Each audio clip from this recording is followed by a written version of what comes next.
The 0-2 pitch, swing and a miss, struck him out.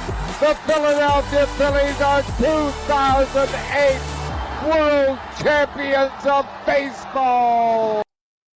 Good evening, everybody. Welcome back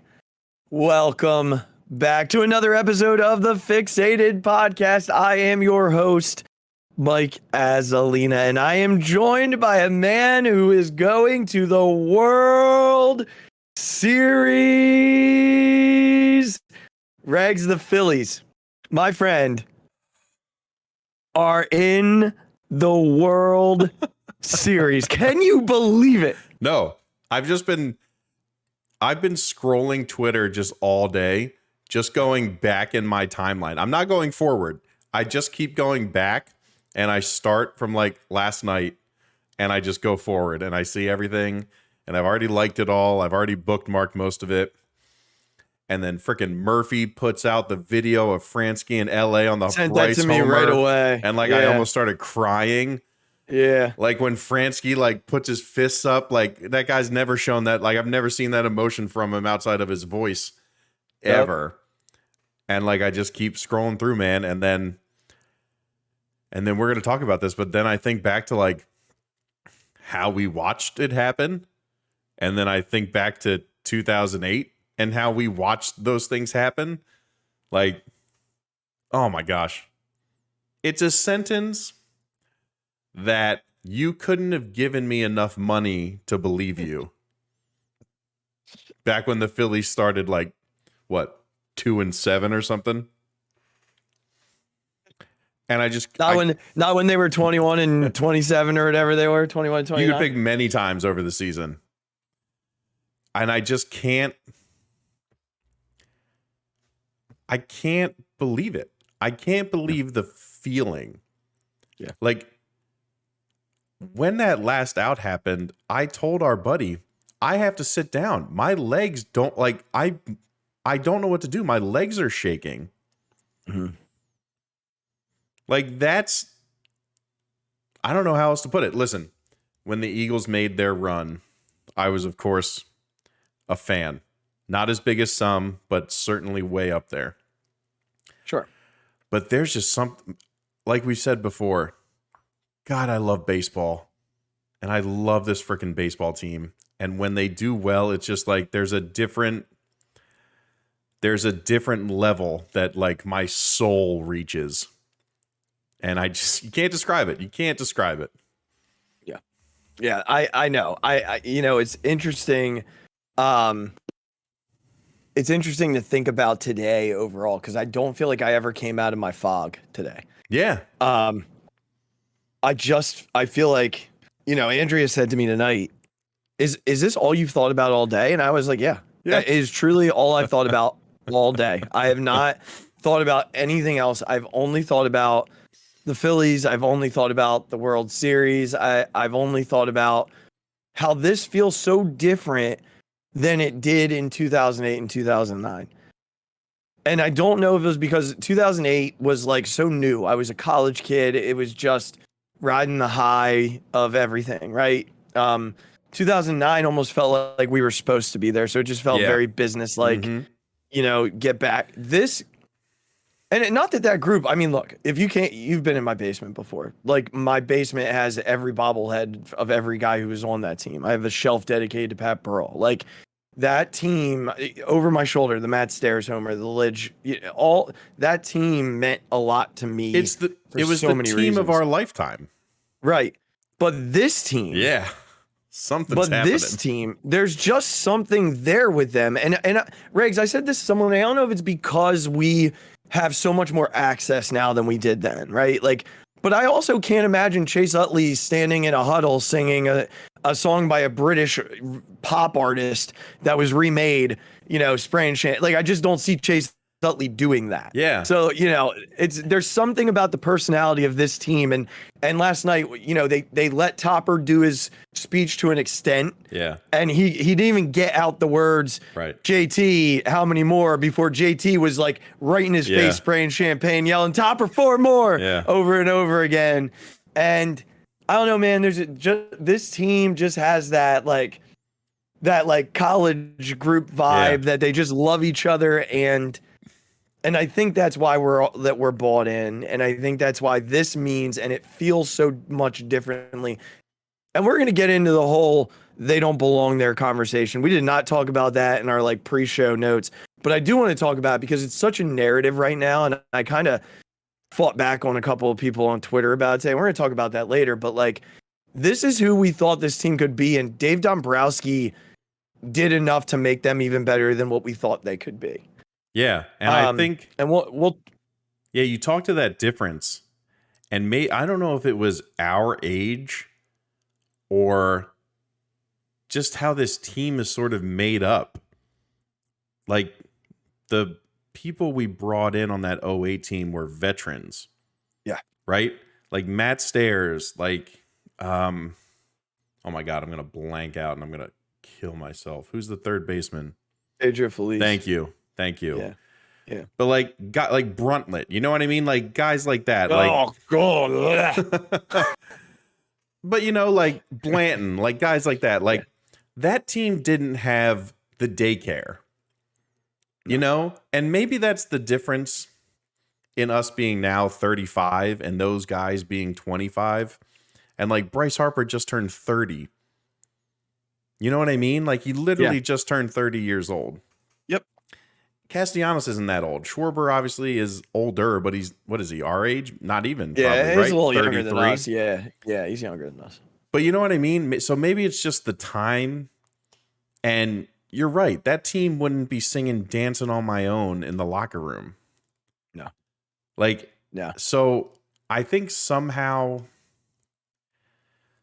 we can relate to this team more, even being maybe more off in age than we were with even the 08 team. Mm-hmm.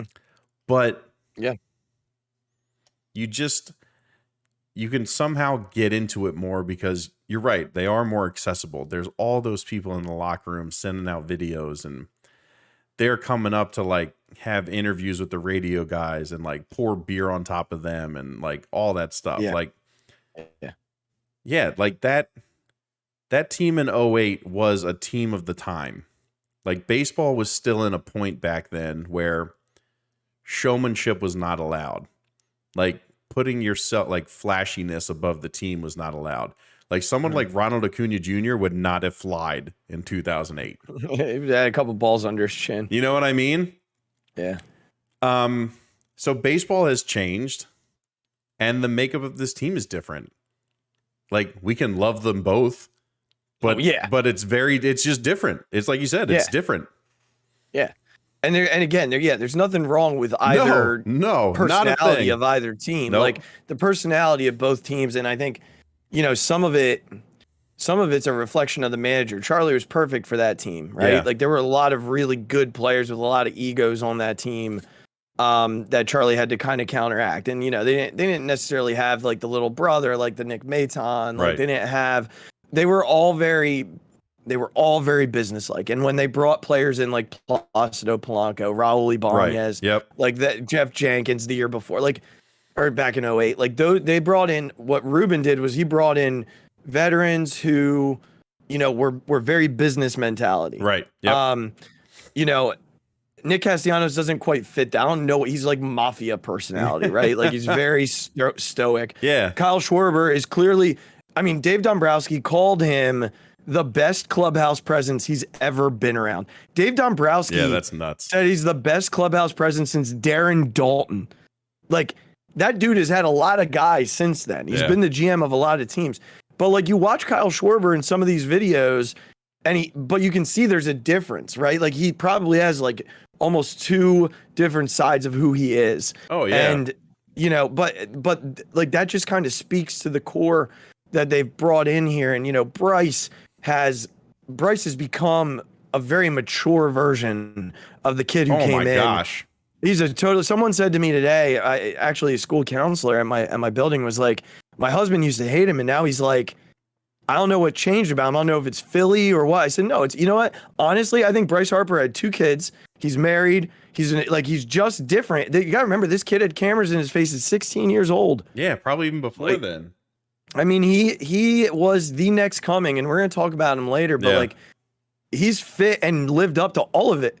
Yeah. All of it. I've said it a million times to people. I can't believe that my son's favorite player is Bryce Harper. Considering how for most of my life we hated him. I felt about Bryce Harper. Yep. It was a very weird thing when the Phillies first signed him. Yep. I'll tell you what, we definitely went way off the beaten path on what we were going to start this show. I'm sorry. I don't know. I turned It's it around, fine. No, I don't know how it happened. I don't think it's your fault. It was such a good point about the difference in the teams. Maybe when this is all said and done, we'll spend some time really digging into that, because for me, the experience has been very different. It's just been a very different experience for me. And I went to games back in 08. I was at playoff games in 08. I had season tickets in 09. Like all this stuff is very similar about the way I've had my fandom. Maybe I've grown up a little bit and I appreciate different things because, we were younger then and I really appreciated the business mentality of that team. Now that I'm older, I really like the youth of this team and the excitement that these guys bring to the field every day. Right. So I don't know. We'll have to dig into that a little bit at some point, and hopefully they give us reason to. Hopefully there's one more comparable between those two groups that we get to talk a little bit about. But Regz, we had quite an experience the last 2 days, huh? I'm not sure either of us. I don't know. Like, it's almost it's not equivalent to like watching it in your like college house, but it's like, it sort of just matches just the mood of this whole postseason run. It's like, you just do what you got to do. Yeah. And you get it done. And this team keeps getting it done. And we keep figuring out ways to make sure we're there for it. So just to clue everybody in, we had talked a little bit on the show about how Regz and I were going to be playing in a golf tournament on Sunday. And so it turned out both of us were at the game on Saturday. We're going to relive that in a little bit once we recap the series in a few minutes. But it worked out perfectly because we could both go to our buddy Phil's house, who was actually the host of the golf tournament, after the game. And, Regz had left a few innings early to drop his son off and got to Phil's house first. I, on the other hand, needed to bottle up a Monster Energy drink and work my way to Phil's house because I sat in the parking lot for 40 minutes, even though I parked in like the perfect spot. Still didn't get me out in time. But I get to the house and our other buddy, Chris Fairbanks, shout out to the Two Way Miss podcast on the platform, was there with Regz, and I come in just holding a bag of chips in my bag. Like, I was amped. I had a Monster Energy drink. It's 1:30 in the morning. I'm like, what are we doing, boys? I told you I wasn't leaving you get there by yourself. No, we had a couple beers together. Yeah, it was good. And we watched a movie that I can't relive right now. I'm still struggling about. Ask me if you're listening to this. Ask me what we were watching, and I'll explain why. Please ask him. It's great. I still haven't gotten over that scene. I can't believe I sat there and watched the rest of that movie after that. Anyway.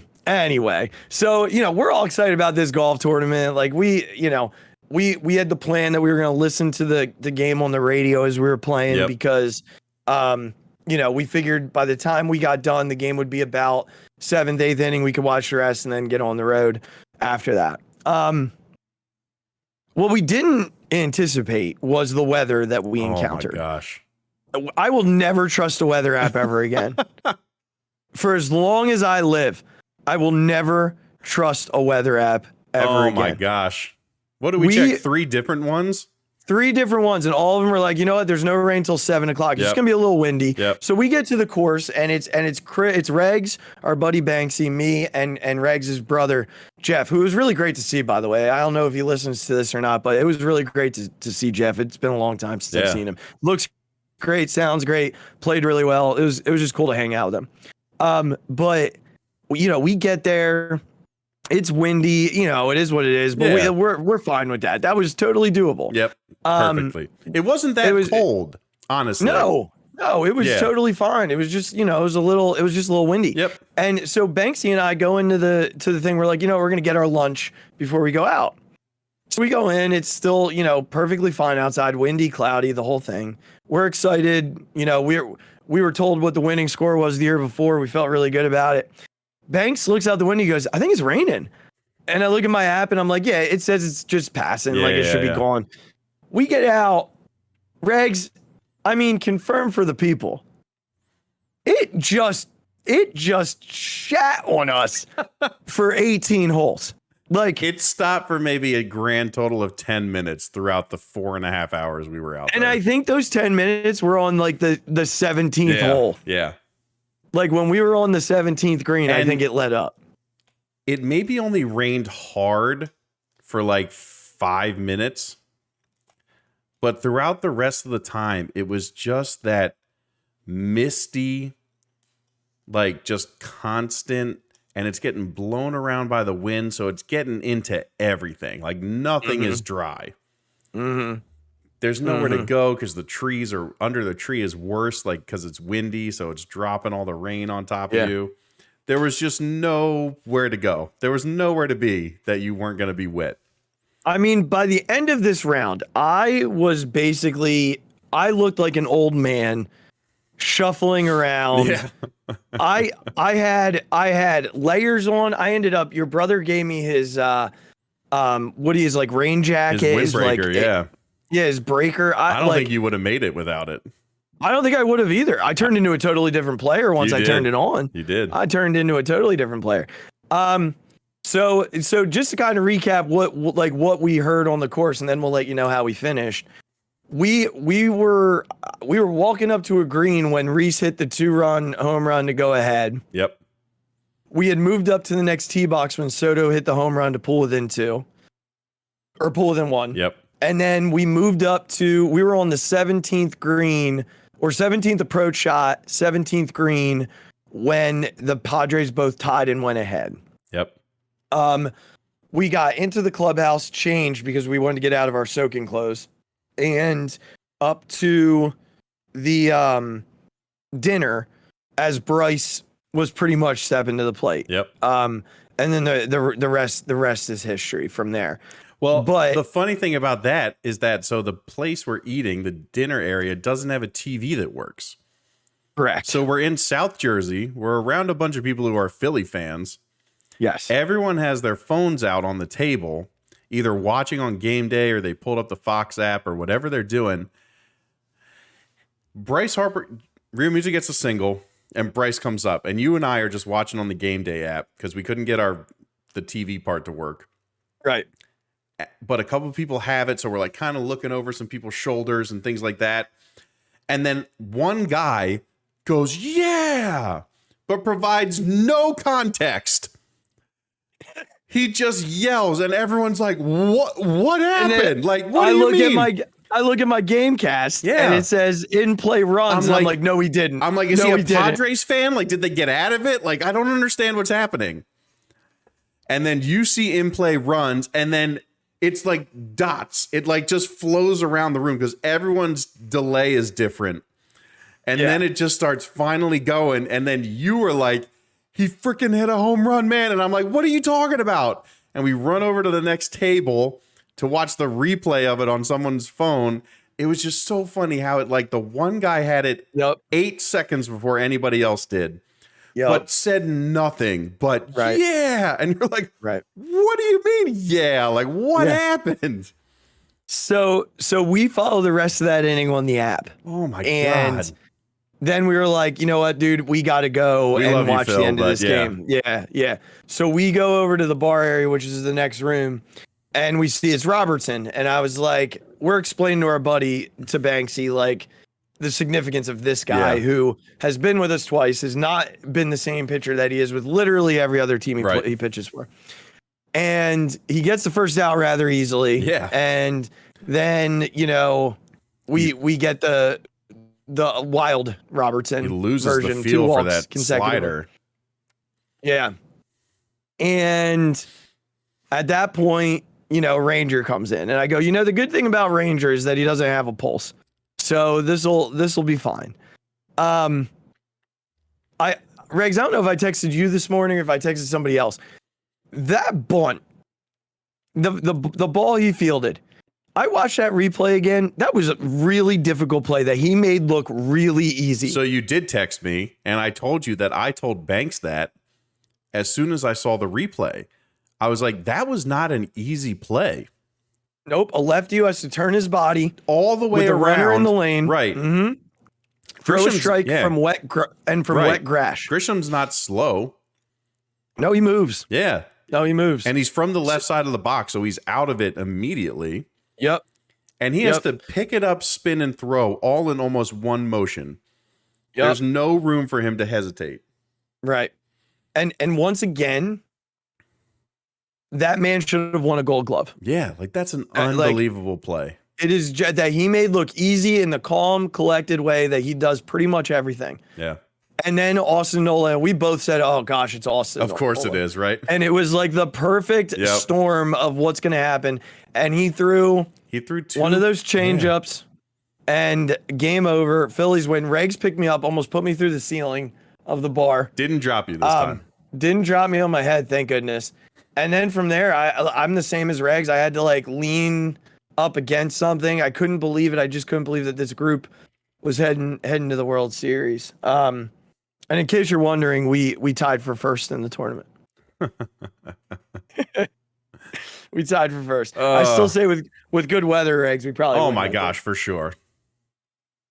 We're easily 3 or 4 more birdies. The way I was putting, man, we probably win that thing. With good weather, Banks's drives roll out 30 more yards, and our chips roll, are a little bit better. Like it's all a little bit better. Yeah, I'm still gonna stick with. I'm still putting the same way. Yeah, of course you are. I felt good on the green before we started. I said to you, I hit some putts on the putts. Yeah. Felt good yesterday. It was the only thing I could bring to the table. I was too cold to do anything else. And remind you, I wasn't cold because of the wind. I was cold because I was wet. Yeah. And the wind was driving us nuts. Everything was wet. You want to recap this series a little bit? Yeah. Yes. Thanks for indulging us in our recap of how we watched the game. But everyone is going to have that now. Yeah, everyone for sure. listening will now always remember where they were when Bryce hit that home run. And when Ranger comes in and throws 2 pitches to get 2 outs to send them to the World Series. Right. I will never forget. And Banksy said it this morning in his text or this morning, I don't know when it was. But he said it, even though he's not a huge Phillies fan, it was really cool to be there with us. And I agree, man. And Adam Schaefer, friend of the show, said it's pretty cool that you and Regz got to be together for that after everything that you guys have done with the show and by the way, everybody, you're welcome. # you're welcome. We feel as though this podcast is the reason that the Phillies are in the World Series. Yeah, we have no negatives. This podcast started during the season these Phillies went to the World Series. No, we started it last season. Did we? It was last August. You're right. This is our first full season. Thank you. Yes. With the podcast. Yes. So I feel like because of that. You're welcome. It will be on a t-shirt soon. Yes. Phixated podcast. You're welcome. You're welcome. You're welcome. But all right, hey, so let's just back at you, buddy. There's no one else I'd rather share that moment with. For sure. That was something else. And if they have a chance to win it, going back to Houston, you might find my butt sitting in your living room in Maryland. You're more than welcome. Because we've got to find a way to. Yeah. If they have a chance to win it, we have to. Unless I'm at game 4 when they sweep the Astros. I mean, we'll get there eventually. I mean, listen, I've been a very, very, very aggressively optimistic fan throughout the postseason, and accurate, by the way. That's true. Accurate, by the way. That's true. Sweep the Cardinals, called that. Winning in 4 against in 5. The Braves, called it. Oh yeah, winning in 5 against and winning in 5 against the the Padres Yep. call. I'm 3 for 3. So we'll see what happens here in this World Series. You'll have But to let's wait talk till about Thursday, this people, to see the real, for what's going to happen. prediction. Yeah. All right, let's talk about this series. What a fun series, man. Just a fun series. Game 1, really simple. The storyline was this. Homers, Wheeler, Jose, Sir Anthony. Yeah. I mean, kind of exactly how you draw it up with your ace on the mound. Right. Goes through the 7th, and your 2 best relievers come in and get all the outs they need. And your best 2 hitters hit moonshots. I mean, the one is Bryce kind of just made it, but like the Schwarber thing was just like, again, an iconic postseason home run. Yeah. And to beat the other teams, I guess you could call him second best starter, maybe, if you're just going off Musgrove's sort of body of work that season, but probably the most difficult pitcher to face from that starting, lineup for them. Yeah, because he throws, and I'm saying this almost jokingly yesterday, but I think it's probably true. He throws like 11 different pitches. Yeah. Not different from the sense of like he actually has 11 different pitches, but he has 11 different ways in which he throws a variety of pitches. Right. And it makes it really hard because they're all the same slot, all the same arm action, all the same arms. Yeah. Like everything's the same. They struck out 5 times on fastballs, like down the middle. Because he pitches backwards. Yeah. And he didn't have, once he got ahead of them, and I think I said this to you on the phone afterward, which also became a tradition during the postseason. I call Regz after wins. When he was ahead of hitters throughout the season, they hit like 150 against him with like a 50% K rate. Right. And you can see why, because people have no idea what's coming. And if you can throw 95 with the variety of pitches that he has, like, it's not possible. Yeah. Yesterday, I think he probably had a little more trouble because of the weather. And I don't think he had trouble. I just think it didn't sound like as dominant of a start as what we experienced in game.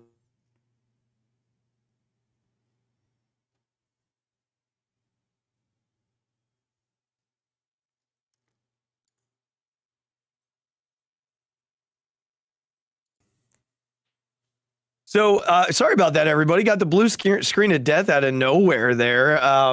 Weird, very weird moment. But we're able to jump back in here. So Phillies go up 1-0 on the back of Wheeler, Harper, and Schwarber's home run that's on the moon with Matt Stairs' home run from 2008. And then they jump into game 2. And I remember saying to you, Regz, like, going into that game, I think they're going home 2-0. You remember me telling you that? Yep, of course. And I truly felt that way. And but even I'll tell you this, when they got that early 4-0 lead, something didn't feel right. Like something just, I don't know if it was because of the way they got that 4-0 lead, like with the mistakes that the Padres were making or what, but it didn't feel good. And then when Nola came back out and gave up the back-to-back home runs to lead off the bottom half of that inning, I knew we were in for a very, very long game. And that's what it ended up being. Yeah, I didn't have the feeling until the homers happened. I kind of actually felt like we did it. We went to San Diego and took 2. Like, if this is how the offense is going to start out, then, like, especially against Snell, I thought it was, like, in the bag with how Nola had been pitching. And then when the homers happened, I was like, crap. Like, this is going to be one of those games. And my biggest fear was really that after the homers was that the offense was going to go flat, which it did. And they did. Yeah, they did until Reese hit that home run off of Suarez later in the game. And then I think I don't remember if JT got on or if it was Bryce then doubled something. JT got on and then Bryce hit into the double play. Machado made that ridiculous play in the hole. Yeah, and they turned 2. Because when JT got on, I was like, all right, maybe we got something here. And honestly, I think most players in that shift, not named Manny Machado, don't make that play. Yeah. It either slips by them or they field it and realize that they're not going to get an out anywhere. Yep. And eat it. And, you're in for a bigger inning. But Manny makes that play, and that kind of took all the momentum away at that point. And I got to tell you, like, I think people kind of panicked at that point, Regs. I remember reading a lot of tweets and a lot of like people in uproar. And I just remember saying, everybody breathe. You go there hoping for one. Yeah. You got one. This team crushed the ball at home against Atlanta, and they give us no reason to feel like they won't. For me, it was more so about, like, I said to one person, I might have even said it in a conversation with you, I don't know. But if we reverse those games and game 2 happened in game 1 and game 1 happened in game 2, we're all fine. We're fine. Sure. It was more so the order in which they occurred that people kind of went off the deep end a little bit. And I know it doesn't feel good blowing a 4-0 lead. I mean, you can ask the Padres about that. Only happened a couple of nights later. But you also got to remember the time of the game in which the Phillies led 4-0. It was the second inning. Yeah. There were still 24 outs to go. Sure. A good offensive team like the Padres are, and I don't know, I think maybe we gave the Padres a little bit too much credit offensively. Perhaps. As I watched them, I became less intimidated as each game went by. But they have enough firepower to win you games. So I think with game 2, it was like the perfect storm of Nola looking unbelievable. Yeah, you just didn't feel right. And then it felt like an old Phillies loss. Right. Where they come out, they score a bunch of runs early, and then nothing happens. Yeah. And then they just slowly bleed away whatever lead they have and have no comeback. They have no drive to like get it back. Everything just, goes downhill from there. I think if everyone could take a step back, again, the proper context is we did what we had to do. We took one away in the first 2 games. That's all any road team is ever looking to do. But when you just come off what you did against the Braves into winning game 1 and then taking a lead in the first inning of game 2, especially with how Nola was pitching up to that point, listen, I did it. I got caught up in it. I wasn't happy that they lost, but again, you look at it, you look at it one way in the moment, and then you look at it differently 2 hours later. Mm-hmm. It takes time to process. Yep. But that being said, they went back to Philly 1-1, which, like you just said, it's all you want to do. Game 3 might have been the weirdest win I've ever watched in a postseason game. The Phillies did everything that they could to try and give that ball game away. Everything. Tip of the cap to Ranger Suarez, who I feel like probably could have pitched a 6th inning, but I get in that situation, Topper not wanting to go to him in a 1-run game with Machado and Drury up. The way that Machado can turn the game with one swing, Drury had been hurting us a little bit in the series, so it was worth turning to the bullpen at that point and trying to get the outs there. But really good job by Ranger. Really good job. And I actually think part of them pulling him out led to what happened last night in being able to use him there on his side day.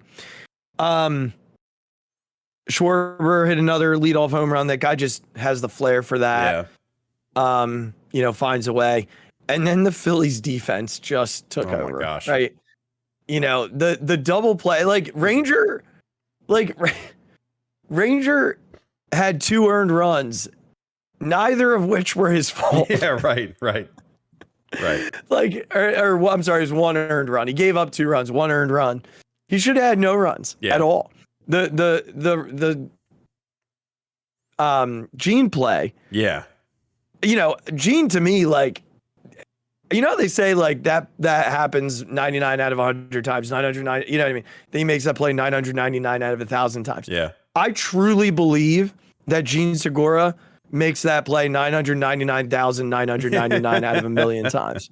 I truly believe that Gene Segura does not drop that flip. If you stand there and do that in that same situation 999,999 more times. He doesn't drop it one time, and he turns it every one of those times. Yeah. I believe It's that almost with more everything. shocking that it was him. Like Right. when Reese That's does what- it, yeah. you're like, come on, man. Like when Bohm Right. maybe throws an errant throw, you're like, Right. oh man. But when Gene does it, you're like, you're in pure disbelief. Yeah. Because it just doesn't happen. No, he doesn't make those plays. He is not lax. He's a very good defensive player who's transitioned to that position very well. Yeah. But what didn't surprise us was Gene coming up the next inning in a big spot and driving in 2 runs. Did not surprise us. I said to Andrea the moment he came up, I said, we're either tying the game or we're going ahead here.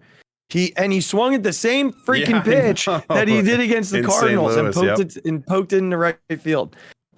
He put more barrel on it this time. He did, yes. And then Alec Boehm with a really, really nice RBI double. Yep.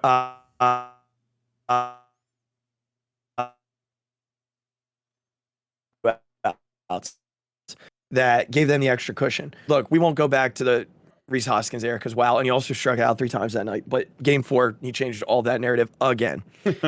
What I really want to point out in this game was how Topper managed the bullpen. He was very, very aggressive. Yes.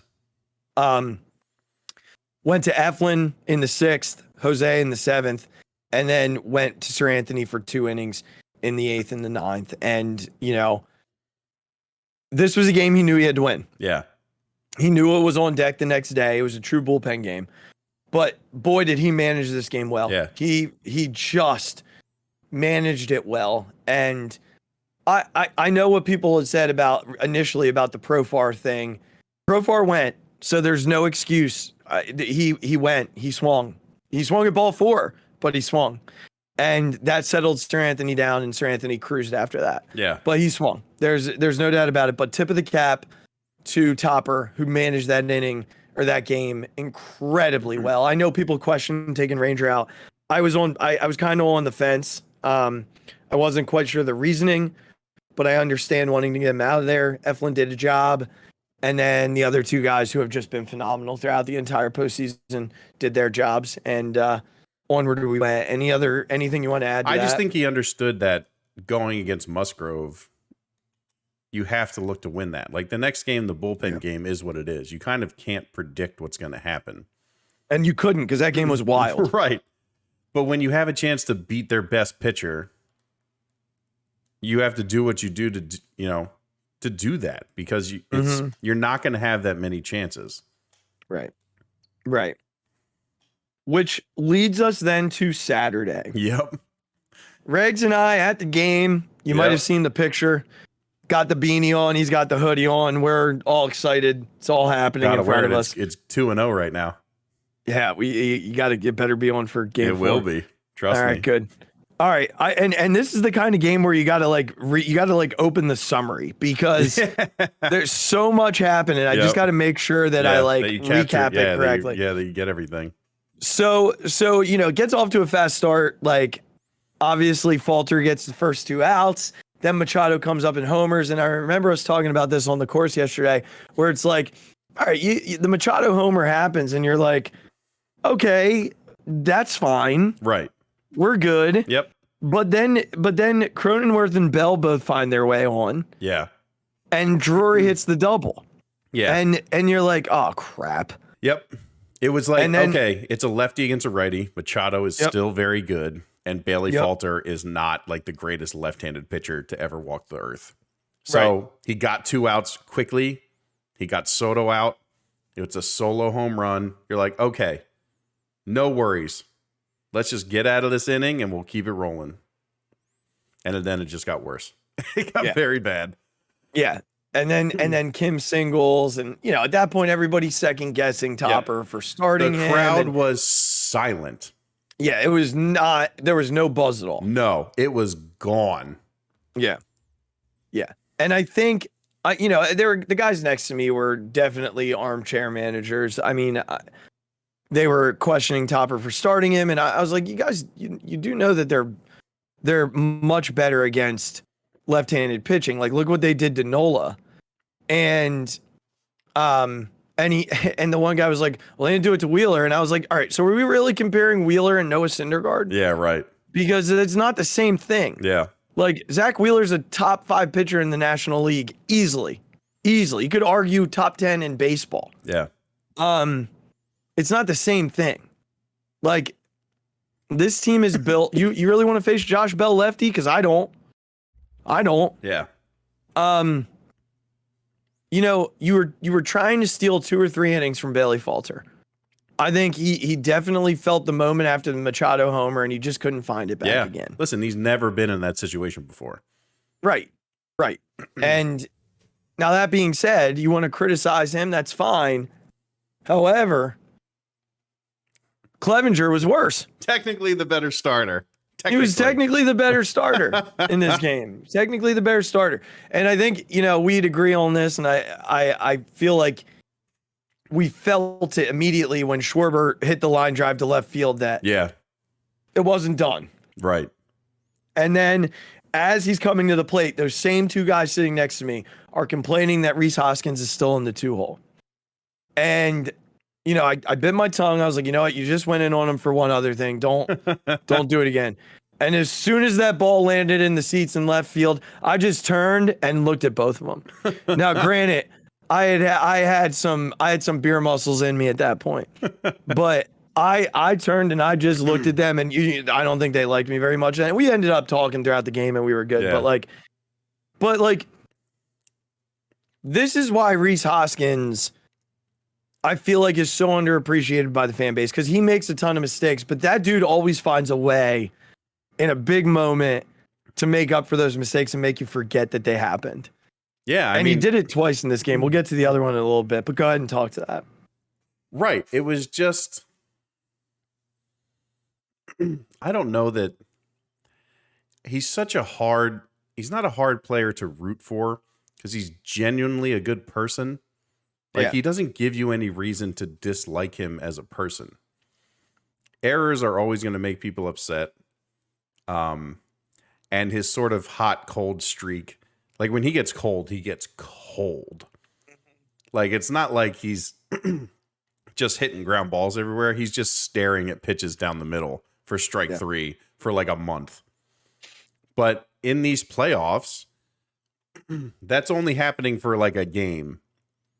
And then he's coming back out and picking himself back up and doing these things in huge moments. Like, that's a huge moment to get 2 runs back immediately with no outs after your starter just couldn't get through the first inning and gave up 4 runs. It's a huge moment. And he stepped up again and did it. And it's just, he just keeps coming back, man. Just ultra resilient he's been in these playoffs. Yeah, and not long after that, the Phillies add another base runner, and then, I mean, Bryce Harper with, ho-hum, just another double. We won't even go into it right now. Just like piss missiles. Oh, just, I mean, everywhere, all over the field. Like, I mean, he is gap to gap right now. Right, exactly. He's right. If you drew a line directly in between, they were just, first and second base and second and third base, everything he's hitting right now falls between that line. Yeah.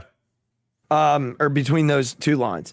The no scoring then for the next few innings. You know, a pretty good job by Connor Brogdon.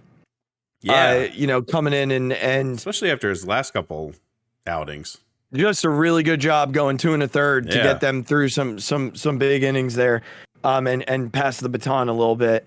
I think, after that, Bilotti came in for an inning, struck out 2, who had a really good series. Andrew Bilotti came into some tough spots and had a really good series. He almost let it go, but he somehow always pulled it back. That's him. That is totally him. Yeah. And then as we continue through the game here, the Padres went to Nick Martinez, who, by the way, I'm so happy we won't have to deal with him anymore. My goodness. He was very good. We could not touch him to save our lives. Nope. I mean, we had nobody out with Bryce on second, didn't score in that inning. Yeah. In the first inning to tie it. It took us to the 4th when they brought in Manea. And Stott tied the game up with a single, got thrown out at second.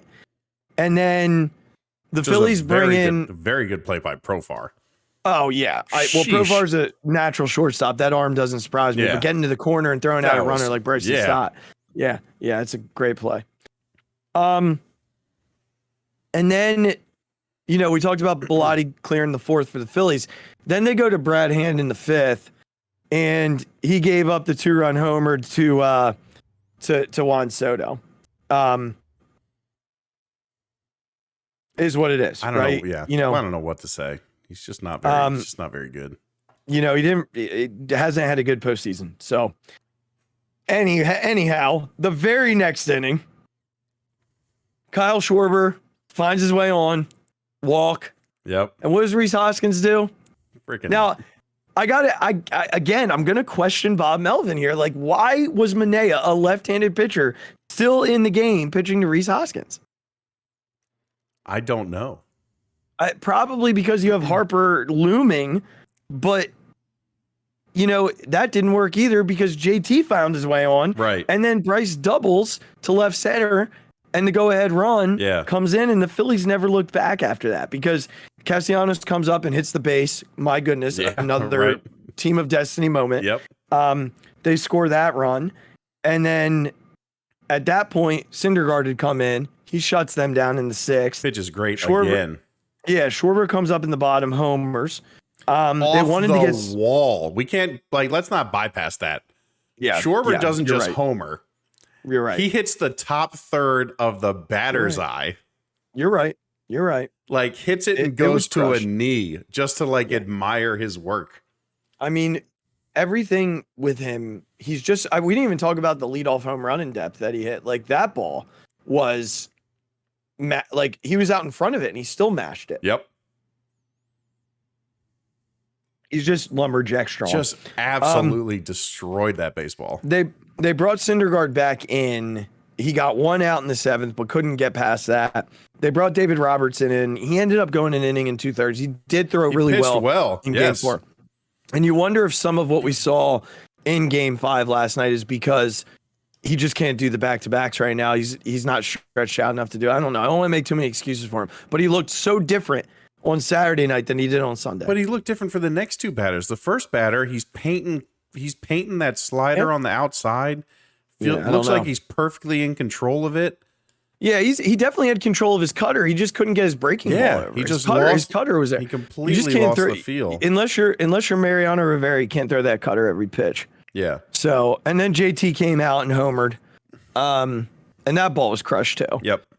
Not Schwarber crushed, but crushed. And then Eflin came out and had a pretty ho-hum bottom or top of the ninth inning. Not much to speak of there. Really just kind of sat him down. A lot of energy in the place after that, though. I mean, there was a lot of energy, but another really well managed bullpen game from Topper. Again, I don't putting up a 10 spot Yeah, and I don't think he wanted to go get Falter, but I think once the fourth run happened, I think Falter was done after 3 runs. I think he was done after the first inning. Yeah. They wanted to get him through that, but couldn't after he gave up that. Again, just a really good job by Brogdon and Syndergaard. Yeah, you do have to wonder those innings, and you do have to wonder, will Billy Falter be on the World Series roster? Who do they put on instead of him? I mean, you can go back to Nick Nelson, and start Syndergaard or Gibson. Yeah. I mean, I don't know if you can put the ball back in Bailey Falter's hand after that. I think he probably gives it to Syndergaard at this point. Yeah, you just give it to Syndergaard. I mean, the guy just has the feel in that moment right now. Yeah. He's pitching well. And look, we already kind of talked through game 5. I just have a couple of things that I want to quickly talk about. I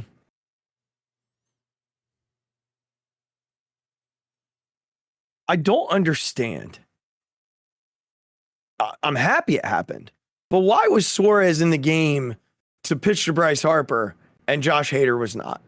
I mean, they asked Melvin about this. He said that they only wanted Hader to have to get 4 outs. This is an elimination game. I didn't say it was the right answer. I'm just telling you. It's just what the man said. I mean, I'm appreciative. And honestly, Rags, when the Phillies win the World Series, they should get a ring made for because that's one of the dumbest managerial decisions that I've ever seen in my entire life. And the reason is, for people who might not be into baseball that much, the reason is Bryce Harper is the only one who hurts you right there. Yes. Josh Hader can pitch to Nick Castellanos and get him out. Yes. He can pitch to Alec Bohm and get him out. He can pitch to Gene Segura and get him out. And he can pitch to Bryson Stott to get him out. And he can pitch to Matt Vierling to get him out if he replaces Marsh. All those things have a really good possibility of happening. The one thing that you cannot do is let Bryce Harper beat you in that situation. Correct. I mean, you could not have said it any better. Putting it on a tee for you, you couldn't have said it any better. Bryce Harper is the pulse of this team. He's the only one on this team besides Schwarber that I think you and I, if we were very honest with ourselves, that we would have any level of confidence coming up in that position. Against Hader or just in general? In general. I would honestly be okay with truly, I mean this, with Rhys Hoskins or Bryson Stott coming up in that spot. I truly mean it. But if I don't mean that they're going to hit the home run. Yeah, if we rank the top two, it's Harper and then it's Schwarber. Sure. So as a manager, you have to manage for the worst case scenario. If you get beat by a combination of those players I just mentioned, like Castellanos through the rest of the lineup, no one would question Bob Melvin on that. They would just be like, look, they did it. You know what I mean? Mm-hmm. But when you let the best player beat you, that's when you get questioned, and you will get questioned for the rest of time. And I know how good Suarez has been. I know very good. And I know that they really like that changeup against left-handed pitchers or against left-handed batters. But if Bob Melvin was paying attention to this series, Bryce Harper is so locked in right now that he sees every pitch. Yeah. Every pitch. And he had just fouled off 3 consecutive 100-mile-an-hour fastballs. Yep. And then Suarez comes with that changeup. And Harper didn't even flinch. Takes it. He didn't flinch. So Austin flinch. Austin Nola had a quote about it. Somebody asked him about it, and he said, it was an unbelievable take. He said, that's a pitch that he swings at. Regz, I'd bet my entire mortgage that, including Kyle Schwarber, I can't think of another left-handed batter who takes that pitch. He's so locked in. He's the best hitter on the freaking planet, and it's not close. Yeah. It is not close. It is not close. No, we have the best hitter on the planet playing in Philadelphia. That pitch is impossible to take. After 3 100-mile-an-hour fastballs, you know, I talked about the Segura thing, the 99 out of 100. Harper's so locked in right now that I feel like he takes that pitch 100 times out of 100. He's just not swinging. His pitch recognition right now is just off the charts. I feel like 2 strike counts are still no strike counts with him. He just doesn't get himself out. He won't get himself out right now. This is the stuff that makes baseball the best. It's just that people think it's boring. People think that you just stand around. It's like, no, you're not getting it. Something happens during every pitch. It's a chess match. Even if nothing happens, something happened. Right. And in that situation, for him to foul off 100-mile-per-hour fastballs outside and high fastballs, so not just fastballs that he's looking to absolutely put to the moon, down and in or middle. Those are outside fastballs at the top of the zone that he's reacting to and fouling off to stay alive. And then he throws a changeup that absolutely falls off a table. It was a great pitch. Credit to Suarez for throwing it. It was a fantastic pitch. Yeah. And he, like you said, he just immediately, he didn't even check swing. He was just like change up down, not doing it. Yep. After fouling off 100-mile-per-hour fastballs, like up and away. Just wild. So, I mean, you know what? We're here. So let's just, I'm just gonna ask the question. Okay. Was the Harper home run the most clutch moment or the best moment or the most important moment, however you want to define it, in Philly sports history? Like, was it? It's now up there with BG's fumble. Philly special. I think I put the fumble ahead of that because there was so no, little time left. Yeah. But I agree that Philly special's in the top, 10 probably. Yeah. But if we're just talking like the top of the top, there's BG's fumble. I mean, you have to just say like Brad Lidge, I think, if you want to talk about it, like 48 for 48, like, and getting it in the last moment. I get it. It might not, it's not like clutch because like the bases weren't loaded and all that stuff, but yeah, the dude freaking went perfect as a closer for a season. So that's not one I had thought about, but I understand. I mean, what else can you even think about? I'm sure there's. I feel like there's hockey ones I'll never get to. I don't know. When I think about like iconic moments and things like that, I think about the Iverson step over. Perfect. Yep. I think about the Matt Stairs home run. Yep. Sure. I think about Roy Halladay's no hitter in the postseason. Yep. There's obviously the Jimmy Rollins walk off against Broxton. Like we've talked about that before. There are a lot of really great postseason moments, clutch moments. Things of that magnitude, right? Like things that occur that we look back on and we say, wow, such a great moment. I mean, you could almost say the Chooch like bunt hit. Yeah. Like, it's you know what I one, mean? right? Like to win a World Series game. Yeah. But I don't know. I look at this and I think to myself, like, so often superstars come up in those spots, I think about the superstars that have come up in those spots throughout time and you envision what could happen, but often it doesn't happen. And, even as we sat there last night, I said, Bryce, like, this is your $300 million moment. Like I said that to you at the table. Yeah. I was like, this could be his $300 million moment. If you're going to have that moment, Bryce, make this be it. And like 10 minutes later, we're jumping around with all of Phil's like buddies. Like, did you hear it happen? Did you hear what that motherfucker told Kevin Long? Yeah. Let's give him something to get excited about. Or let's give them something to remember. Are you kidding me? So I'm gonna go ahead and say that this, to me, for where this team is, who they are, what they're expected to do, where they've been this year, in comparison to what we just talked about, to me, this is easily a top 3 most clutch moment. I put it in the top 2. It's this and the BG fumble. Those are the 2. Yeah.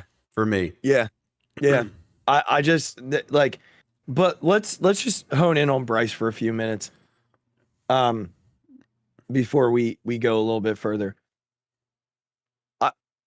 John Middleton said to him after the game, he gave him a hug and he's like, I can't believe I'm saying this is someone that I'm paying $300 million to, but I think I underpaid you. Larry Anderson said when he was going back to the dugout, he earned every penny of his contract with that swing. Yep. Worth every penny. Regz, like, this guy is who everybody said he is, right? Like, he is the dude on Sports Illustrated cover. He is the guy who cameras were in his face. Like, Bryce Harper is ours. And I know when 2031 rolls around, there's going to be somebody bitching about him and angry because, he's not good anymore and this, that, and the other thing. And all I'm going to do is remind that person of what Bryce Harper did in the 2022 postseason. Because this dude has literally put the city on his back. He will not lose. He will not allow them to lose. Yeah. And down the road, the contract's going to look like crap, but you don't sign these contracts for down the road. No. You bring these guys in for what they're going to do for you in their prime years. Right. And what Bryce Harper is doing he was an MVP last year. Yep. He would have had an MVP this year if he didn't get hit in the hand. Yep. And he's still got 2 to 3 more years of true prime. Especially with the DH now being a thing. Correct. This guy is so special. He's so good.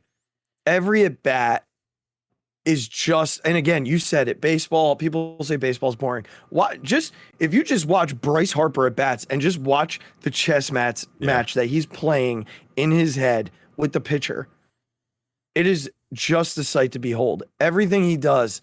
I mean, for my wife to say to me, I need his jersey. I need it like immediately. Tells you everything you need to know about Bryce Harper. I don't know that there's much else to say except we're watching the best hitter on the planet. He's our guy. He's our guy. And because of him, we are 4 games away from a World Series title. It's exactly what you said to start. There are plenty of times that superstars come up in this moment. And it almost never happens that they pull it off. Right. It's more rare for them to actually do it than it has happened. And I don't know if you can remember your thoughts when we signed him. But I'll tell you mine exactly. quickly. I remember exactly what it was. And then I'm going to ask you what yours were. So my thoughts were, having come off, like we talked about in the beginning of the show, hating Bryce Harper. Mm-hmm. You could never, I think even as a Phillies fan, you could never deny the talent that the man had. Never. But that's why you hated him, because he's so damn good, but he seems like just an ass. And you're like, this is the guy that we're going to give 10 years to. And then you slowly, I think the press conference where he says, like, this is the place I've chosen to play essentially the rest of my baseball career. And where Philadelphia is, I don't know if we're unique, but where we get really into somebody is when they choose us. When they recognize what this town brings to a sports team and how we get behind it and things like that. And athletes choose to come here. Yeah. So I think a lot of people got on board with it that way. But I think in the back of a lot of people's minds, they're like, is this guy going to ruin the next 10 years of the Phillies? Because he's going to be such a diva. Yeah. You know, like it's almost the LeBron treatment. You talk about superstars getting recognized when they're 15, 16 years old. Like it's only Bryce Harper and LeBron James. Yeah. For our generation, at least. Yeah. I don't know many people in the generation before us. And it's the only 2 guys who have sort of lived up to it. Mm-hmm. Right. I know Bryce doesn't have a World Series yet. And LeBron has several championships. Yet. I said yet. I didn't say ever. I know you did. So, but it's literally only, those are the 2 names on the list. Yeah. Of guys who were like on Sports Illustrated at 15 years old and have lived up to the expectations of have lived up to the hype. Mm-hmm. And I think when everyone saw him win an MVP for a second half of a baseball season that was going so terribly. And we said it on the podcast back then, he was dragging this team by their hair to try and get them into the playoffs, literally by himself. And I think everyone was all in then. They were all in. They said, this guy chose to be in Philadelphia and he's putting forth the effort that we weren't sure he still had. We weren't sure if he was going to come in and give us the work ethic that Philadelphia expects from its athletes. Yeah. And he has. And so many people have talked about how, like, he gets this city. I don't know what I'd love for somebody to ask him, like, why? Like, what about it? Like, I get it. He played here. Like, he played against us for so long. And maybe he's answered this question before and I just can't remember. But I'd be fascinated to know, like, why here? From a kid who grows up in Las Vegas. As right? a Yankee fan. Right. To choose Philadelphia after playing for a rival team for so long and getting booed out of the building every time he stepped foot in right field or in the batter's box. And just for him to, like, it's, as we're watching one of the greatest playoff performances in baseball history. Like, it's not just for the past 5 years, for the past 10 years. In the history of baseball. It's so true. Like, it's just, again, it's not even the past 20 years. Baseball's been around for 200 years. Yeah. And we're watching a guy who chose Philadelphia to literally play the rest of his baseball career. He said, I will not be traded. You will not trade me. And I'm not going anywhere. This is where I want to play out my career. And he's having one of the greatest playoff performances in the history of baseball. And we've been able to see it in person. We're literally seeing the history of the sport with our own eyes. Yep. I'd love to know what your thoughts were when he decided to sign here. I don't know if we've ever talked about this. No, we haven't, and I'll touch on it real quickly. I think I remember it was my birthday. Perfect. And my buddy texted me, Joe Dolan, who's been on the show, and he said, we got him. And I was like, I'm sorry. Well, I was in a classroom. I was doing an observation. And I was like, I'm sorry, what? Yeah. Excuse me. And he said, we got him, dude. You mean and Mike I was Trout? like, I was like, are you kidding me? And then another guy who listens to the show, Taylor, called me, and I went in a closet and took the phone call. And I went downstairs to the principal I was working with at the time, and I said, I need a minute. I need to sit down. She's like, what's wrong? I was like, we just signed Bryce Harper. And I feel like if her eyes could have rolled any further into the back of their head, she might have died. She might have lost vision for permanently. Here's the thing, man. Like, no one liked Bryce because he was Bryce Harper and he killed us. I mean, the dude absolutely murdered us for years. And yeah, there was that like sense of like cockiness to him, but it's no different than what we watch and cheer for now. He was the guy who would give you one of these when he got to second base in a big spot, or, you know, he was the guy who just walked with his chest puffed out a little bit further than the other dudes. But it's all the reasons we love Bryce now. And one day, Reg's like, this dude's going into Cooperstown and he's going to have a Phillies cap on when he goes into Cooperstown. Honestly, yeah, they said that, and like that blew my mind. Honestly, Reg's like we'll go to Cooperstown to watch him get inducted, and you'll take your kids. And like, I don't know that he would have come here if the Yankees would have picked up the phone and called. And I don't want to think about that because I hear a lot of Yankee fans say that. Like, hear a lot of Yankee fans saying, well, you got him because we didn't. And we didn't want him. We didn't call him. And we'll never know the ins and outs of that. Like, yeah, right. You know, he has said that they didn't call me. He said that. He hasn't said what it would have looked like if they did. One could assume, as a huge Yankee fan, he probably ends up there. But he didn't. And I can guarantee you this. He has not regretted that decision for one moment. You're absolutely He right. loves it here. Yeah. He loves Philadelphia. Yeah. Philadelphia loves him. This dude was made to play in Philly. He was built for this city. He was built for this fan base.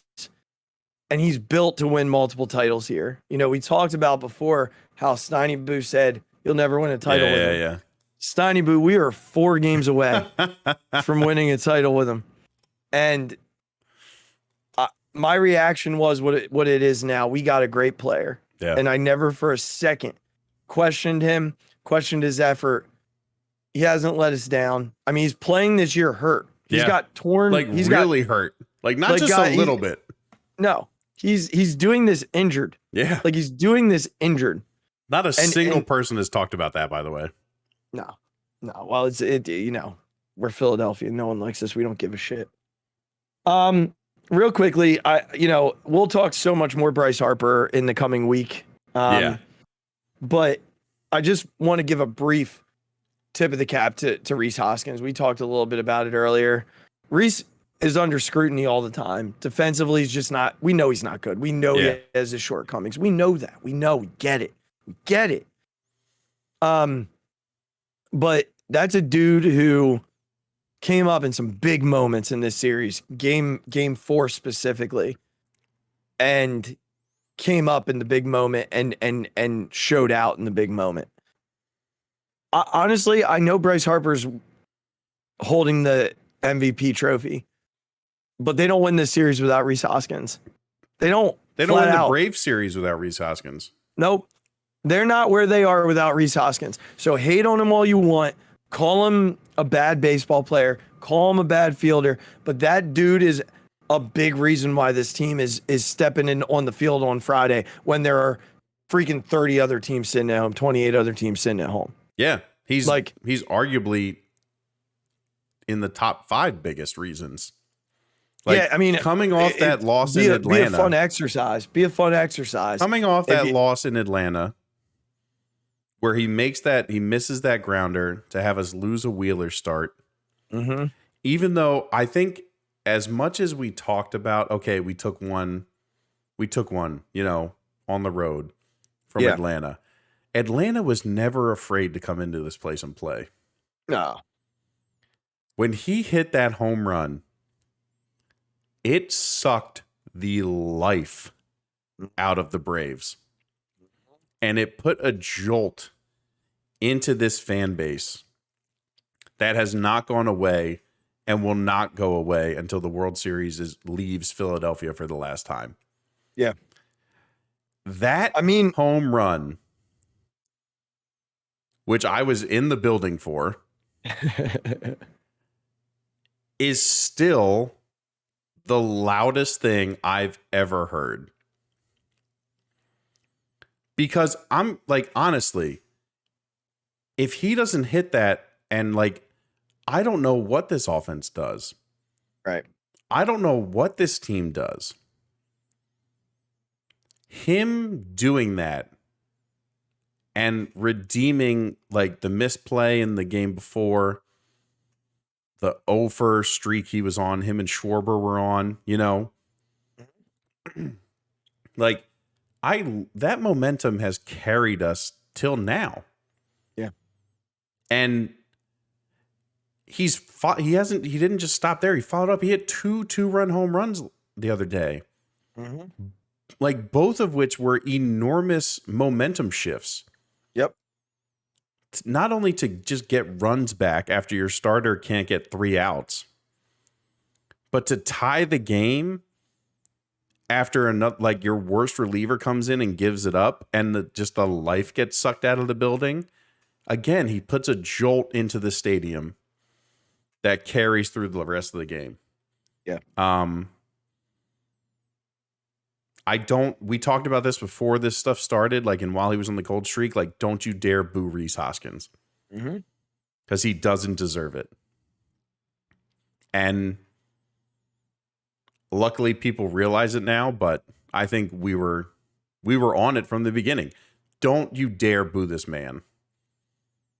Because we need him to be a part of this. He has to be a part of this, and he has been, and he's stepped up, and it's been unbelievable to see. Yeah, I mean, before we move on here, you gave me a little fun exercise as you were talking. I kind of jotted some things down. If you had to pick your top 5 reasons, players, whatever, that the Phillies are heading to the World Series, here's what I jotted down. and there's debate here. That's why I put more than 5. Harper clearly, like number 1. yeah, Yep. like clearly number 1. I put Topper down because I feel like he managed them in a way that I'm fine with that. Yep. He outmanaged 2 dudes. Now he's got his biggest challenge ahead of him because Dusty Baker's a hell of a manager. Yes. Hell of a manager with a hell of a roster. But Bob Melvin's no slouch. Brian Snicker has a World Series. Right. Literally coming off a World Series. Yeah. And he outmanaged both of them. And he outmanaged the dude in St. Louis though. Yeah. Like it's just been it has been an absolute freaking clinic from Rob Thompson. So I put him down. I feel like that's very fair. Yeah. I put Zach Wheeler down. Yep. Absolutely. I just feel like Wheels has been absolutely, I would say number 2 as advertised. I have him as number 3. I just think Topper, his managing has carried them, but I get it. I get what you mean there. And then I feel like you could choose either one. I probably wouldn't put both on, but I put Sir Anthony and Jose on here too. They both had one inning where they just were terrible, but they've had absolutely dominant outings other than that. Absolutely. And then I think you get to the point where you're deciding between Reese or Gene, right? Like in the top 5. I would put Reese ahead of Gene. I think Reese has had more impactful big moments. Yes. Reese had the big single in St. Louis clearly, and then he had the big single that, won them game 3 at home. But I don't know, man, that game 4, 2-run homers, like I don't know. That's why I put them both on there. I feel like both of them have an argument to be made there. For sure. But he's at least in the top 6 reasons why they're moving on, at the very least. Absolutely. So, yeah, I just had to. So let me ask you this. When did you know, and it could have been a regular season, could be a postseason. What moment did you know, or did it cross your mind? Maybe not know, but did it cross your mind? I think this team is actually World Series bound. I doubt it was regular season. It's not regular season for me. It wasn't regular season. Do you want to know my honest to God answer? I feel like I'm thinking too much to try and give you a different answer. The honest to God answer, when Bryce hit the home run last night. Really? I can't be more honest than that. Like, that's fine. That's fine. That doesn't mean I haven't. That doesn't mean I haven't believed in this team. No, I get it. But Azzy, we're talking about the freaking World Series. I know. From a team that made it by 2 games. I know. I get it. And I haven't been able to listen. Have I been absolutely fired up since when they absolutely blew the Braves' doors off? Yes. Yeah. Did I expect them to beat the Padres? Yes. Was I freaking scared to death that when we lose the lead in that game, that we have to go back to California and Nola's going to pitch the same way he did last time, and we're going to blow all these games and we're going to lose the World Series in Game 7 in San Diego? Yes, those thoughts crossed my mind.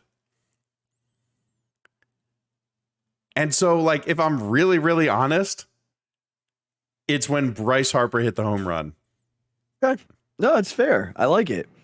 I'm going to be very honest too, and I think the proof is sort of in the pudding. If you listen back on our shows, and all you got to do is go back to our NDS preview.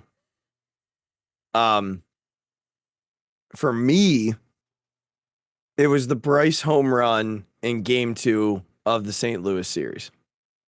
Because it was that point that I knew Bryce was back, because he hit the opposite field homer. Yep. And it was like, yep, there he is. There he is. We're good. Bryce is back. We're good. Actually, no, that wasn't the oppo. That was the one he put into the right field bleachers, I think.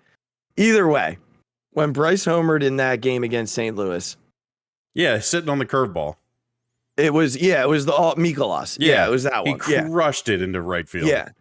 At that point, I knew there was something in me that said they're going to the World Series. I picked them to beat the Braves in 4, and then I picked them to beat the Padres in 5. And I There was a feel after that game that they were meant to go. Yeah. So I think then my next question, and there's been a lot of talk about this, and I know I did a fixated on it, and I just want to go back to it because it's still happening, and I just think it needs at least a minute of this show tonight before we wrap up. There's this whole thing about like, does this team belong, right? Like and I talked really more to the other side of it, like the other teams who are angry. And I just want to talk to defending the Phillies. Like, I get the little number next to them on all of the brackets is a 6. Like, right. I understand all that. I get it. I do. When you look at the grand scheme of things, they were the 6th seed out of 15 teams in the National League. We're not saying that they were the 12th out of 15 teams. Like, we're not digging that deep into baseball, dungeons to find teams to play in these playoffs, right? Like, right. They had 87 wins in the scope of 162 games. The difference between 87 wins and 95 wins is a key injury. Yeah. The Phillies had multiple of those. Yeah. Multiple. Yeah. Multiple. Bryce Harper is a 4-WAR player without question, and I might be underestimating it without looking it up. Mm-hmm. Gene Segura is at least a 1-WAR player, right? Zach Wheeler missed a whole month of starts. Yeah. Yeah. And then the other ones that kind of came up throughout the year, Suarez missed time, right? Like, Real Muto was terrible. So Real Muto was terrible for a stretch. Yeah. Sir Anthony missed time, and Robertson blew a couple of games in that time frame. They really didn't have 5 starters. For the year. Eflin got hurt. They really didn't have 5 starters. Baseball, the regular season is a test of depth. Yeah. That's what the regular season is. If you have great depth like the Dodgers do, you're going to win 100 games. Hands down. Yeah. The postseason is more a test of your biggest names, your best players, the guys who are going to win baseball games for you. There's a reason why the Final 4 had Manny Machado, Juan Soto, Bryce Harper, Kyle Schwarber, JT Realmuto, Aaron Judge, Giancarlo Stanton, Jose Altuve, like more names that I'm forgetting from the Astros that I'm sure I'll regret next week. But there's a reason for that. Those names matter in big moments, on big stages. Depth gets you so far in the regular season, and those teams are great teams. I'm not going to take anything away from those teams. They're great baseball teams. Yeah. But please do not act like the Phillies were not a great baseball team. They're not a good baseball team. That guy sitting at the bar last night at the golf tournament, if he said one more time that they're not good, I was going to lose it. I mean, Regz, you saw me. I stared him right in the eye. I said, they're a good team. I did. They're a good team. Stop. Yep. This is a good baseball team. Yep. It was going to be one of those college moments. Regz. Regz, I need you to stand in front of me. Get him. Not yet. Please don't let him beat me up. They were a 95 win team from pace wise from June on when they changed managers. They have the best hitter on the planet. They have 2 of the best pitchers in the league at the front of the rotation. They have a very deep starting lineup offensively. I know they have shortcomings defensively. I get it. But Dave Dombrowski went out and made moves to make sure that those things were fixed. He added to the bullpen. He got one of the better defensive center fielders in the game. He added a veteran starter that has come up big in the postseason for them. Mm-hmm. And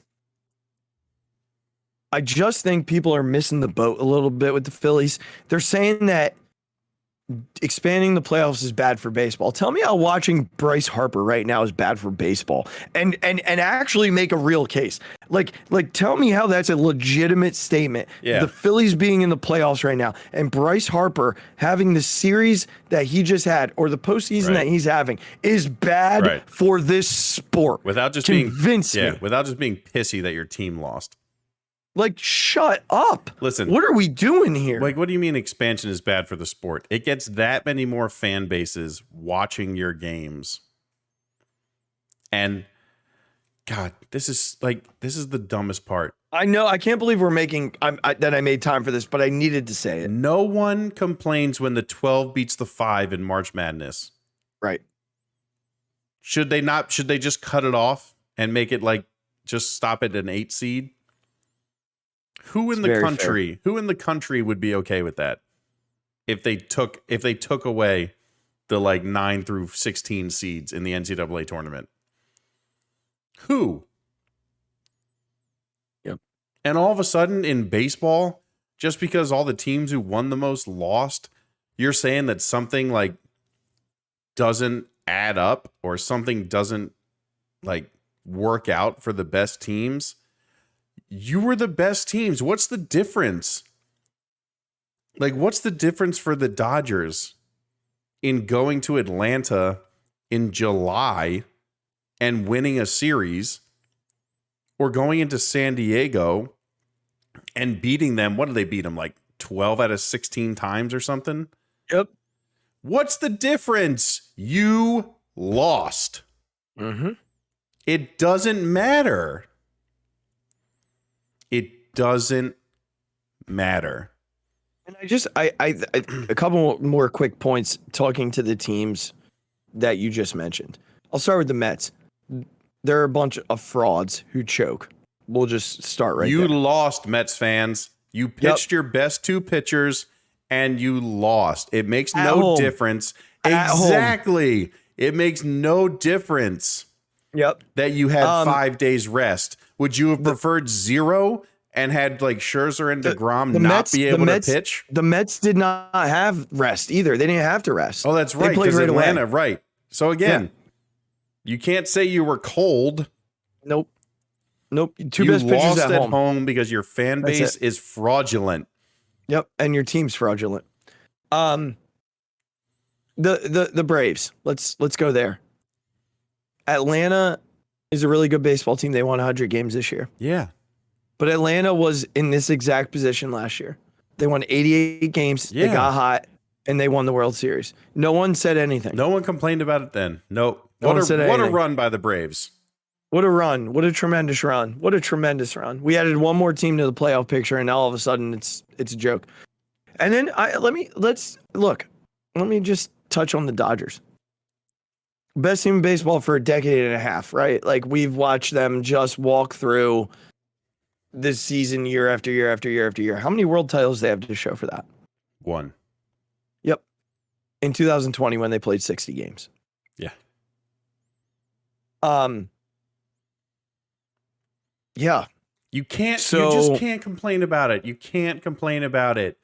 And I'm not even talking about the fan bases right now. I'm talking about like national pundits who are out here saying, "Oh, this is bad for the sport." It's not bad for the sport. Idiot. It's not bad for the sport. Like the Phillies are the type of story that's good for the sport. They're good for the sport. They got rid of a manager who wasn't winning. They brought on a guy who was a lifer in this sport who never got his chance. He got his chance. And they got a bunch of young kids who have sparked this city. And the superstar of your league. Yes. Who belongs on this stage. Like, truly, if there are people out there who can name a player who brings interest to this series more than Bryce Harper on the other side of the diamond, I want to know who it is. But nationally, there's no answer. Jose Altuve is not bringing it. No. Here's the thing, Regz. The Phillies are the United States darling right now. If you're not a Met fan or an Astro fan, you're a Phillies fan for the next week and a half. And that reminds me very much of a certain football team in 2017. That's right. A certain football team who was America's darling because they were playing America's most hated. Yep. So it's going to be a very fun week. Let's quickly we're going to spend most of Thursday previewing the World Series. Yes. We're going to go a little bit of Eagles because we haven't talked about them. Sixers, we promise eventually we'll get to you. Maybe when you win a game After or something. the World Series, we'll talk about them. Well, yeah, if you win a game, we might not even talk about it. They beat Indy tonight. Oh, did they end up winning that game? Another god-awful team. Wow, okay, 1-3. Good for them. All right. Congrats, guys. Yeah, good job. Good work. Yeah, thank you for winning a game and not ruining all the vibes in Philadelphia. But we're going to spend a lot of time on the World Series on Thursday night. We're going to hang with the Eagles for a little bit, and then we're going to go Phils. But let me just put this out there. The Astros are a machine. Yeah. That organization is a machine. Yeah. The good news is that the Phillies are like that person that doesn't read the directions on how to use the machine. They're just playing right now, and they don't care. They're just going out and having fun. And if it blows up, it blows up. Yep. And if it's successful, they're drinking champagne and beers a week later because they did it. Regz, we know what we're stepping into. We did this 5 years ago with the Eagles. Like, we know what this is. No one on the planet is picking us. Maybe David Ortiz, who just all of a sudden loves all Philadelphia. All of a sudden, yeah. It's wearing Iverson jerseys and Eagles Reggie jerseys. White, yeah. And he just doesn't want to get, booed. Yeah, and it has to chanted introduce himself every time he asks a question, even if it's to the same person. Yeah, he told Kosh over 3 times, "Hey Kyle, it's Big Papi." Like, shit, Big Papi. I just talked to you 5 seconds ago. Yeah, it's clearly you. It's clearly you. He also told Alec Boehm he was a big fan of him 72 times in one interview. Yep. But he has to make sure he's not getting booed and chanted at like A-Rod does. Yeah. We know he might be the only guy on the planet who picks us. I really don't think anybody else is picking the Phillies in this series, and that's okay. That's okay. No one's picked them anyway. Right. I mean, some people picked them against the Padres, but for the most part, they've been the underdog throughout, which is cool with us. We're an underdog city. We're fine with that. Yep. Give me one reason they can beat the Astros.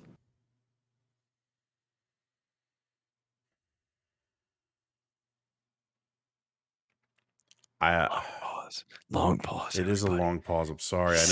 I know it's an audio format, but just like 19 things went through my head. He's setting up for the putt. Steps up to the ball. I think that they can beat the Astros. He taps it. If Harper and Schwarber stay hot. It goes in. Yeah, I that's fair, Regz. I mean, think there's fair. A couple things you could bring up. Yeah. But I'll do something different for fun here. There's just so many things that I think they match up very evenly with against the Astros. But I think more than most people know. I think that from an offensive standpoint, we have the better lineup. Like, listen, has Yordan Alvarez been very, very good? Yes. Is Pena playing well as a rookie? Yes. Like, is Altuve still pretty good at baseball? Yes. But I don't think it's as lopsided as people think. Like, this matchup is not as lopsided as people think. Do the Astros have more guys who have experience in this situation? Sure. Like, obviously. That bullpen's really good. That's why I didn't bring up the bullpen, because I think I agree with you. It is really, really good. It is very good. They're just bringing dudes with ERAs under 4. Yeah. Left and right. Yeah. But I think also Hector Neris will pitch in this series, and he's going to be fantastic. Just so we all know, he's going to or he's going to suck. Either it's one. Going to be one of the two. Yeah, give him a ring either way. Yeah, no, not if we win. Do love him. I just think that. I mean, a lot people said that about the Padres back end of the bullpen. You know what I mean? Like, yeah. Granted, we only faced Hader twice. That's on Bob. Yeah, but again, like, this team keeps figuring out a way to beat guys, even if they're coming off, even if they're pitching well. And if Bryce can stay this hot and Schwarber can do his thing, I think when Schwarber does his thing, Reese is in a better place. We need JT to keep getting on base so somebody can be in there for when Harper comes up. I think Bohm, Stott, Segura, Marsh / Veerling, like whoever they put out there, those guys got to step it up a little bit because I think right now the bottom of the lineup favors the Astros. But it's not out of the realm of possibilities that those guys can turn it around for us. But Bryce Harper has proven enough times right now in this postseason that he can carry this team. Mm-hmm. And that's when I'm going to put my hat with that guy. Yeah. They'll win this series, and you'll hear me say this probably again on Thursday, if they get one in Houston. Here's why. And I know we've talked. So I know we've Great talked point. about this. What's that? It's a great point. I was just very happy that you made it. That's all. Yeah. I mean, I think it's less about the team and more about the stadium. And I feel like I've said this 1,000 times today because people kept asking me, like, can they actually beat the Astros? And I said, yeah, I think they can. Like, I think if they win one in Houston, they're going to be they're just so tough to beat in Philly. This team wills itself in front of that crowd. Wills itself. Mm-hmm. Here's the other part of that. I don't know if you watch any of Houston's playoff games. That place is dead. Yeah. It is dead. Yeah. It's like a regular season baseball game there. Yeah. They're not going to know what hit them when they walk into Philly. Yeah, they've never been there. No, and you know, Brian Snicker talked shit, and look what happened to him. The Padres came in and looked like they had no idea what hit them. They had no idea what hit them. Those are two good teams that the Phillies just buried in the playoffs and went 5-0 at home against. Mm-hmm. Good team, really good teams. Yeah. And not just good, like, not just good, but like those offenses, there's no breaks. Yeah. We talked about that. We talked about that in both previews. Like, we got out of the Cardinals series. We were like, oh, it's going to get a lot harder now. Mm-hmm. Like, Poppy said it. It's very hard to hit when you can't concentrate. Like, it's hard to hit enough in baseball when it's quiet. It's near impossible when there are 46,000 people chanting at you. You don't think every time one of those dudes steps in the box, they're going to hear cheater, cheater. Yep. Like, it's going to go on all series long. Yeah. If they win one in Houston, they will win this series, Regz. Yeah. They will win this series. If they lose both in Houston, it's going to be very difficult. Yeah. But if they win one in Houston, they will win this series. I'm telling you right now, they will win this series. I love it. All right, man. You ready for my Phixated? I'm ready. So I'm going to kind of sound like a jerk tonight, Regz. And I want to be very clear right off the bat that this is not intended to come from that lens. It's not. It's intended to come from a lens of a little bit of selfishness. Just a little bit of selfishness. And I know that you agree because we've had this discussion multiple times. I want to be very clear when I say that it has been so great to go to these last two series and experience the energy in the stadium. Like, it has been tremendous to feel the stadium that way again. I miss that. Like, I miss the energy. I miss the excitement. I miss the people packing that place, being loud. I've been bragging all day, showing videos of how loud it was at the last out, showing videos of dancing on my own. By the way, it sounds like he might be coming to perform live at one of the games in Philly. People have been tweeting at him and he's responding. Could you imagine? That place will explode if he plays that song live. But I feel like we shouldn't do it because of Tommy Trumpet. Anyhow, going away from that for a moment. It's been fun. Like, it really, really has. And here's where I sound like a jerk. Well, first, let me thank you guys for coming out. Like, let me just pause for a moment and say thank you for spending your money, for indulging, for supporting them. Thanks for coming out the last couple of weeks. Sincerely signed a guy who's been coming out for the last 10 years. And this is where I start to sound like a jerk. I bought season tickets in 2009 for the first time. The first year I had a job. I've been going for 13 years every Sunday. Minus weeks that I'm on vacation. And, 9, 10, 11, even 12, part of 13, like still pretty crowded, still pretty exciting, even though they weren't like making it. Then Charlie gets fired, things sort of fall apart. 13, 14, 15, bear. 16, bear. I mean, if there were 10,000 people there on a Sunday, it was a small, minor miracle. Mm-hmm. Never had to wait in the line. I yearned for this. I did.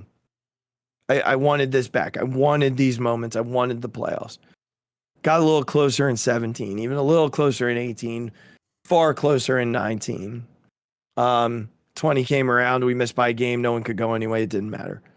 Last year, same thing. And now here we are. And I have it back. And again, I'm so happy for all that energy. But what I'm fixated on tonight is telling you guys that while I'm happy that you're back and you can join the bandwagon, jump on, enjoy the ride, be part of it. I want you there. I want you part of it. I want it loud in there. I hope you know this doesn't mean as much to you as it does to Regz and me. It doesn't. It doesn't. If you didn't watch a Sean O'Sullivan start in June of 2016, this means nothing to you compared to what it means to me and Regz. Look, you'll cheer, you'll be excited. I'll be happy that you're there and that it's loud and and it's exciting. But it doesn't mean the same thing to me to you as it does to me. It just doesn't. It just doesn't. If you didn't watch Jeremy Hellickson start 2 straight opening days, it doesn't mean the same. If you didn't watch Darren Ruff swing at multiple pitches in the left-handed batter's box, it doesn't mean the same. Like Aaron Altair homering off of Clayton Kershaw doesn't mean the same. I'm glad you're here, but this means a lot more to me than it does to you. It means a lot more to Regz than it does to you. It means a lot more to my brother and my family than it does to you. And I don't say that to be an asshole. I really don't. I just say it sincerely. Like, you'll cheer and you'll be happy if they win. If they win these next 4 games and they come out with the World Series trophy held above their heads, like, you'll be happy. You'll be excited. And you should be. You're a Philadelphia sports fan. But if you can't tell me 3/4 of the opening day roster from this year because you just started paying attention in the last month, it doesn't mean the same. So I'm sorry if I sound like a jerk, but it needed to be said. It just doesn't mean the same thing, Regz. That's all. Shout out to the guy at the Avalon Golf Club bar. Couldn't be a more prime example. Well, I'm a Phillies fan. I'm a Phillies fan, but like, this is a bad baseball team. Go to hell, guy. Baseball teams don't get to the World Series. That's exactly right. No matter what happens. They don't get to the World Series. No matter what happens. They don't. So again, I don't intend that to mean to be a jerk. Because if you know me, you know that I'm not a jerk. Right. And I said that to somebody tonight who I feel like might have taken it the wrong way. And I didn't mean it that way. Which means they're a bandwagon fan. No, because he's not. Like, he's really not. He's a really good fan. But I think he took it as, maybe he wasn't paying attention as closely in some of the more dry years of Phillies baseball, and that's fine. I know people have other things to do. I know that people have other things to do with their lives than check their Gamecaster to like Regz. I watch in some way, shape, or form 140 to 150 games a year. Like, I know, and maybe I don't watch the entire game, but I'm at least tuning in at some point. Yes. To 140 to 150 of these games every year. Yeah. Like, in some way, shape, or form, I'm tuning in. And if those 10 to 20 games that I didn't tune into, I'm locked in on my Gamecast. Like, and I know that's ridiculous. I get it. Like, I know. I'm surprised I'm still married. I'm surprised I'm not divorced. my wife tolerates it to the extreme. But like,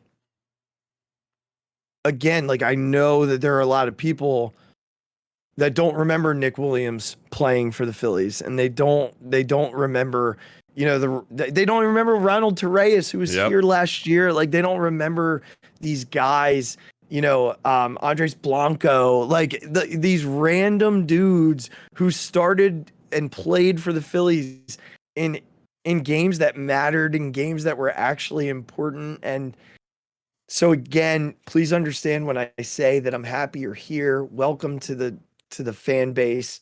And I hope that you stick around for a little bit. But if they win these next 4 games, you'll be happy, but I'll be far happier, and it'll mean far more to me than it does to you. My son was born. My son was born 8 years ago. My oldest son was born 8 years ago. And when my wife asked me, what color do you want his room and what do you want the theme to be? My answer was Phillies. That's 2012 for context. Again, still kind of riding the high. 8 years ago is 2014. Sorry, 2014. Thank you. I can't do math right now. You're welcome. But again, off the high of like 08, like that's gone. And we're just in the doldrums of it. Yeah. And again, as soon as I had money and moved out of Philadelphia, like the Philly area, first thing I bought, MLB package. To watch terrible teams play baseball for a lot of years. Yeah, listen, man, it's okay. Like you said, there's just a difference. When you and I can barely stand up after that last out happens, and that asshole in his stupid double hat, like, just turns around and like gives somebody a high five. It's like, welcome to America. Yep. Ooh. You know, that's how it goes. That's how it goes. Yeah. We appreciate you. Keep making the bank crazy. Just, you know, come cheer your asses off. Support this team because they deserve it. And we got 4 more. So do we. We got 4 more, Topper. We got 4 more. 4 more, Topper. 4 more, Topper. Love that. I love that. Yeah. Also, probably didn't even know Joe Girardi was the manager at the beginning of the year. It was that guy who used to manage for the Yankees. I don't know his name. I promise. I'm done. I promise. I love you all. Thanks for being Phillies fans. I hope you keep listening to the podcast. We're not always a jerk. You meet me in person, I'm really a nice guy. I promise. That's great. I loved it. Yeah, no, and I mean no harm by it. I really don't. I need look, if I'm nothing else, I'm transparent and honest. That's right. So, well, Regz, this was fun, man. It was a great time. This was fun. I'm glad we did it. So much to talk about. Yeah. Thanks for hanging with us. If you listen till the end, we appreciate you hanging out. Thursday night, we'll do a short Eagles thing, and then we'll hone in on this series with the Astros and give our predictions. I can't wait. We're doing a freaking World Series preview, Azzy. We're doing a World Series preview. Hashtag you're welcome. Hashtag you're welcome. All right, guys, make sure you follow us. Click subscribe below on the YouTube page if you're watching us there. If you're following us on just audio, wherever your podcasts are at, you can find us on Spotify, Amazon, Apple, wherever you listen to your podcast. But please do us a favor. Give us a rating. Go on, give us a rating. Add some comments to it. I think the more you do that, the more our podcast gets out there to other people. So very helpful. So please do that. You know, we keep growing and we're so thankful for that. But keep it rolling because this has been a phenomenal ride and we can't wait to just keep it going. Like this has just been so much fun. So make sure you click subscribe on those places where you get your pods. Make sure you follow us on Instagram at the BNB podcast. I can't believe we didn't take a picture of the crew yesterday, Regz. What were we thinking? Too rainy. Oh, yeah. Rainy. We couldn't have gotten the phones out. They wouldn't have worked. No, they wouldn't have. We'll have to do it. I guess we just have to go golfing again. Oh, darn. Or we'll just meet each other at a World Series game. Oh, darn. Yeah. Yeah. Anyway, make sure you follow us on Twitter at B&B Podcast, or you can follow this specific pod at the Phixated Pod. Follow me at the Mic Drop 5. Follow Regz at Big Regz with a Z. Get on the Phixated fan page as well. There's a lot of content on there, both videos that I post after, reaction videos that I post after wins, as well as, just some, conversation and things like that Facebook. throughout. Yes, Phixated on fan page on Facebook. Facebook. Yes, Phixated fan page on Facebook. Other than that, guys, we just appreciate you listening. Can't wait to get to Thursday to do our preview, and then on Friday we will be rocking at the in Minute Maid Park, I guess. Whatever. But on Thursday night you'll get a little Eagles recap from Dallas, bye week talk, and a little preview of their matchup with the Steelers on Sunday, but mostly a World Series preview. We need to talk about, and I'm completely putting you on the spot here, but the Phillies that are in the freaking World Series, we might have to react after every game. Oh, even if it's just for like a half hour. Yeah, we it's probably the World do. Series, man. Yeah, we probably do. So just I think you're right. Look forward to that, everybody. Yeah, I mean the only one that'll be hard is the one that we're at, or the ones that we're at. Depending on if I can get to a game 4, then maybe we can do it somehow the next morning. But we'll figure out a way to do it. We'll figure out a way to do it. I think it's important that we do too. I think the people deserve it. We need people that deserve it for the posterity of the podcast. We need to say to people ourselves, deserve it. That's right. Yeah, the people deserve it. All right, guys, listen, we love you. We appreciate you listening. Make sure that you're kind to somebody this week. Be safe. Be good. Take care. Go Phils. Ring the bell. World Series bound, baby. Let's go, Phils! Oh my God! Deep to right field, way up there and way out of here! The Philadelphia Eagles are Super Bowl champions. Eagles fans everywhere, this is for you.